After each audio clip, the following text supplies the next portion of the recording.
Hello नमस्कार, मैं हूँ यश और स्वागत करता हूँ आप सभी का स्टडी विलेज कानपुर में। हाँ जी, एक नए अपडेट के साथ फिर से स्वागत है आपका। तो यहाँ पर मिलता है आपको नेशनल और इंटरनेशनल करंट इश्यूज़ का कंप्लीट ट्यूटोरियल। अगर आप भी किसी एग्जाम की तैयारी कर रहे हैं तो जुड़े रहिए हमारे साथ और बने रहिए अपडेट, खुद को करते रहिए अपडेट। अभी हाल में ही एक चर्चा का विषय बना है कि यूरोपियन यूनियन ने एक जो एस्ट्राजेनेका एक वैक्सीन कंपनी है जो कोविड-19 की वैक्सीन इस समय बना रही है, तो उसके खिलाफ एक लीगल एक्शन लिया है। आखिर क्या वजह है जो कि इस महामारी में और एक ऐसी कंपनी के खिलाफ एक लीगल एक्शन यूरोप यूनियन ले रहा है और क्या वजह है? और ये कंपनी जो एस्ट्राजेनेका कोई छोटी-मोटी कंपनी नहीं, काफ़ी बड़ी कंपनी है ये। बड़े स्केल पे ये वैक्सीन प्रोड्यूस करता है। विश्व का वर्ल्ड का नंबर 1 ये वैक्सीन प्रोड्यूसर कंपनी है। ये यूके और स्वीडन बेस्ड कंपनी है और इसका ऑफिस जो है वो कैम्ब्रिज, हेडक्वार्टर कैम्ब्रिज में है और ये एस्टेबल हुई थी 1999 में और लगभग इसमें मोर देन 76,000 वर्कर इसमें एम्प्लॉय जो हैं वर्क करते हैं। तो ये कोई छोटी कंपनी नहीं है एस्ट्राजेनेका। और इसका भारत के साथ क्या कनेक्शन है वो भी जानेंगे। आखिर ये चर्चा में है तो भारत में क्या इसका कनेक्शन है और इससे भारत के लिए क्या इफेक्ट पड़ सकते हैं और क्या हो सकता है। तो सबसे पहले हम जानते हैं कि आखिर इसका जो यूरोपियन यूनियन ने है इसके खिलाफ जो लीगल एक्शन लिया है वो क्या कारण है। तो यहाँ पर ये कहा है यूरोपियन यूनियन ने कि लीगल एक्शन अगेंस्ट द ये AstraZeneca short fall corona virus vaccine.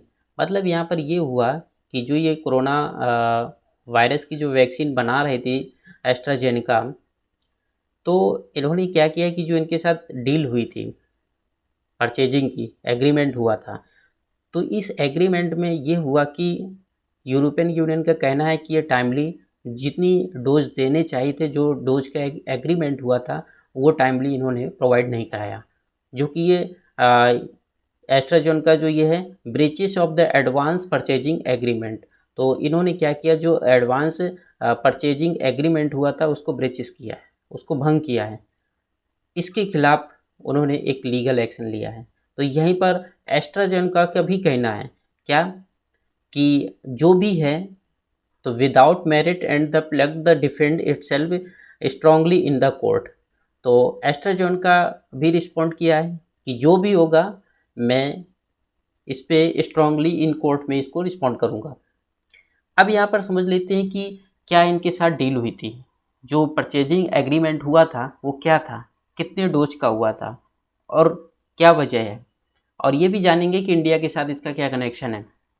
तो एस्ट्राजेनेका जो कंपनी है जो ये वैक्सीन बनाती है, तो इसमें यही कहा गया था कि एक टाइमली और जितने भी डोज हैं वो टाइमली पहुंचा सके, और लेकिन वो ऐसा करने में बताया जा रहा है कि वो नाकामयाब रहे। लेकिन कंपनी का कहना ऐसा है कि नहीं, हमारा जो एग्रीमेंट हुआ था, परचेजिंग एग्रीमेंट हुआ था, वो सही है और मैं उस पर काम कर रहा हूँ। तो क्या एग्रीमेंट हुआ था कि ये एग्रीमेंट ये हुआ था यहाँ पर कि 180 मिलियन, कितना, 180 मिलियन जो वैक्सीन डोज है, जो 180 मिलियन वैक्सीन डोज है वो ईयू को, यूरोपियन यूनियन को सेकेंड क्वार्टर में, कब इसको, second quarter of this year, तो ये मतलब इस ईयर के लास्ट तक उसको सेकेंड क्वार्टर में 180 बिलियन वैक्सीन डोज प्रोवाइड कराना था। क्लियर। अब यहाँ पर टोटल उसको जो वैक्सीन देनी थी एस्ट्राजेनेका को, वो 300 मिलियन देनी थी। कितनी, 300 million in the period of December to June. कहाँ तक, दिसंबर से जून के बीच में। अभी क्या चल रहा है हमारा, अभी चल रहा है इसमें अप्रैल। तो ये 300 मिलियन डोज उनको टोटल प्रोवाइड कराना था, किसको, एस्ट्राजेनेका को, दिसंबर से जून तक के बीच में, दिसंबर से लेकर के जून तक का। अभी चल रहा है हमारे पास अप्रैल। अब यहाँ पर कंपनी क्या कहती है, कंपनी ये कहती है कि मार्च 12 मार्च को कंपनी क्या करती है, 12 मार्च को कंपनी कहती है डिलीवर टू ओनली 1/3। कंपनी ने 12 मार्च को सिर्फ उसका 1/3 डिलीवर किया, मतलब 300 मिलियन का 1/3। तो 300 मिलियन का 1/3 अगर आप देखेंगे तो कितना हो जाएगा, 100 मिलियन। तो कंपनी ने 12 मार्च तक लगभग उसमें 1/3 100 मिलियन उसने वैक्सीन प्रोवाइड करा दिया। अब इसके बाद में ये कहा कि बाकी की जो वैक्सीन है वो कुछ वीक के बाद जो भी होगा लेकिन प्रोवाइड कराया जाएगा। अब यहाँ पर देखिए, जितनी भी डेवलप्ड कंट्री हैं, जो जितने भी कंट्री विकसित हैं, जो विकसित देश हैं, वो चाहते हैं कि कोई भी चीज़ अगर होती है हमारे यहाँ पहले हो और कम्प्लीटली हो, हम स्वतंत्र हैं। मतलब वहाँ पर डेवलपिंग कंट्री है या पुअर कंट्री हैं, तो उनसे कोई लेना देना नहीं है। अब यहाँ पर इनका स्टेटमेंट ये है कि अगर 12 मार्च तक उन्होंने 1/3 वैक्सीन प्रोवाइड करा दिया है, तो अभी चल रहा है आपका क्या, अप्रैल, और जून तक लगभग वो सारी वैक्सीन प्रोवाइड करा देगा। लेकिन वो यहाँ पर यूरोपियन यूनियन का ये कहना है कि अगर वैक्सीन डोज जो है डिले हो रहा है, जिसमें हमारी कंट्रियों में जो वैक्सीनेशन हो रहा है वो रेट बड़ा ही स्लो है। अभी देखा जाए तो वैक्सीनेशन रेट अगर देखा जाए यूरोपियन में तो यूके का सबसे फास्ट है। वैसे ऑल ओवर अगर हम वर्ल्ड की बात करते हैं तो वहाँ पर इजराइल आता है। इसके बारे में मैंने कल वीडियो बनाया था। अभी आई लिंक में ऊपर एक लिंक आएगा, तो वहाँ पर जा कर के आप देख लीजिएगा। तो यहाँ पर कंपनी का ये कहना है और यूरोपियन यूनियन का ये कहना है। अब यहाँ पर हम ये समझ लेते हैं कि जो यूरोपियन यूनियन है, इसका कनेक्शन जो हमारी एस्ट्राजेनेका है, तो इसका कनेक्शन इंडिया से क्या है। तो आपको पता होना चाहिए कि जो इंडिया की सीरम इंस्टीट्यूट ऑफ इंडिया है पुणे में, तो सीरम इंस्टीट्यूट जो है टाई अप किया है किसके साथ, एस्ट्राजेनेका के साथ।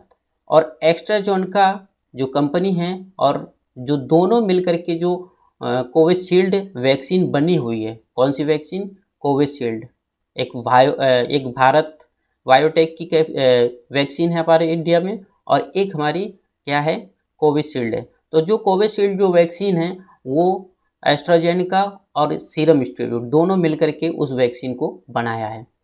अब यहाँ पर क्या था कि जो वैक्सीन बनाई गई है तो उसमें से पहले ये था कि 100 मिलियन वैक्सीन की जो डोज हैं वो पहले इंडिया को प्रोवाइड कराएगा, क्या, कौन, एस्ट्राजेनेका। इसके बाद में वो अपना अदर के लिए वो क्या करेगा, डील करेगा अदर कंट्रियों के लिए जो भी होगा। लेकिन यहाँ पर एक क्या होता है कि एक जो गैवी एक प्रोग्राम चलता है। गैवी प्रोग्राम ये था कि यहाँ पर कि वर्ल्ड में इस पेंडेमिक से निपटने के लिए क्या करना चाहिए। तो एक पेंडेमिक से बचने के लिए एक गैवी प्रोग्राम था जो कोवैक्स के नाम से जाना जाता है, कोवैक्स एएमसी, गैवी कोवैक्स एएमसी।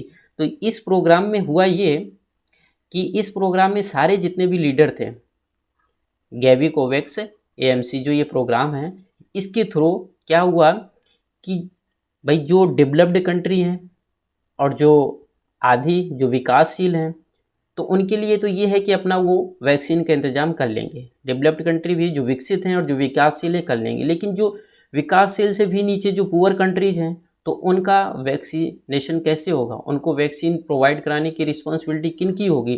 तो वो रिस्पॉन्सिबिलिटी किन की होगी, तो ये जो गैवी कोवैक्स एक प्रोग्राम था, इसके थ्रू तो देखा होगा कि इंडिया में सबसे पहले जो वैक्सीन जो दी गई थी वो घाना को दी गई थी। वो इसी प्रोग्राम के तहत वो वैक्सीन को पहुंचाया गया था, कोवैक्स एएमसी गावी।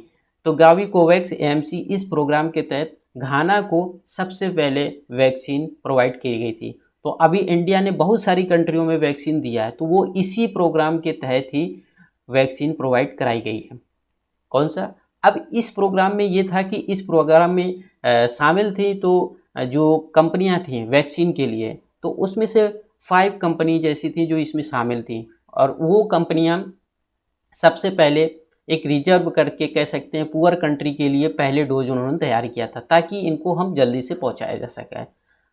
अब यहाँ पर इसी वजह से एस्ट्राजेनेका का कहना ये है कि यहाँ पर हुआ ये कि हमारा जो रेट था, जो एक बनाने का जो रेट था, जो एक ग्रोइंग थी वैक्सीन का डोज का, वो थोड़ा सा शॉर्टफॉल हो गया, जिस वजह से हम उस रेट से वैक्सीन को प्रिपेयर नहीं कर पाए डोज पे। इस वजह से इसका कारण यही रहा कि वैक्सीन वो टाइमली नहीं प्रोवाइड करा सका, लेकिन तब भी उसके पास में अभी उसमें से अप्रैल मई जून 2-3 महीने हैं जिसमें से वो वैक्सीन कम्प्लीटली प्रोवाइड करा देगा। अब यहाँ पर सीरम इंस्टीट्यूट जो है तो उसके बारे में थोड़ा सा जान लेते हैं। तो सीरम इंस्टीट्यूट लगभग में इसका जो ये इंस्टीट्यूट है तो 100 million dose ready for December. तो उन्होंने कहा था कि 100 मिलियन डोज जो हैं वो दिसंबर तक रेडी हो जाएंगे। तो 100 मिलियन डोज तो दिसंबर तक रेडी हो गए थे, और जिसमें से छोटी छोटी जो कंट्रियां हैं जो हमारी पुअर कंट्री हैं बहुत ही, जैसे घाना हो गया और भी, तो इन कंट्रियों में पहुंचा दिया गया था इनका डोज। अब यहाँ पर इस कंपनी के बारे में थोड़ा सा, जो ये वैक्सीन बनी थी तो इसमें से बहुत सारा लोगों ने इन्वेस्ट किया था, जैसे कि the bills and Melinda Gates foundation. ये बिल गेट्स का एक फाउंडेशन है, मेलिंडा उनकी वाइफ है, तो इसने भी, और एंड गावी ने, और ये जो वैक्सीन अलायंस है, इन सभी ने इस कंपनी में जो सीरम इंस्टीट्यूट है लगभग में 300 मिलियन इसमें से इन्वेस्ट किया था, कंट्रीब्यूट किया था कह सकते हैं। तो और इसके बाद और भी 200 मिलियन, और तो इसमें 300 मिलियन जो कंट्रीब्यूट किया था, लगभग में 200 मिलियन डोज इसके कोवैक्स एफर्ट के लिए तैयार करने थे। कितने? 200 मिलियन, जिसमें से 100 मिलियन क्या हो गए, तैयार हो गए हैं। अब इसके बाद में बाकी के जो बचा हुआ 200 millions left bridge the serum plant the expenditure, बाकी के 200 जो है वो एक्सपेंचर में उसको ख़त्म करने का प्लान था। तो कुछ ये था यहाँ पर सीरम इंस्टीट्यूट का। तो आई होप कि आपको ये जो लेटेस्ट ये जो चल रहा था तो समझ आ गया होगा कि आखिर यूरोप यूनियन ने इसमें क्यों इसके ऊपर एक्शन लिया एस्ट्राजेनेका के साथ में, तो उसका रीज़न यही था। मिलते हैं नेक्स्ट वीडियो में। जय।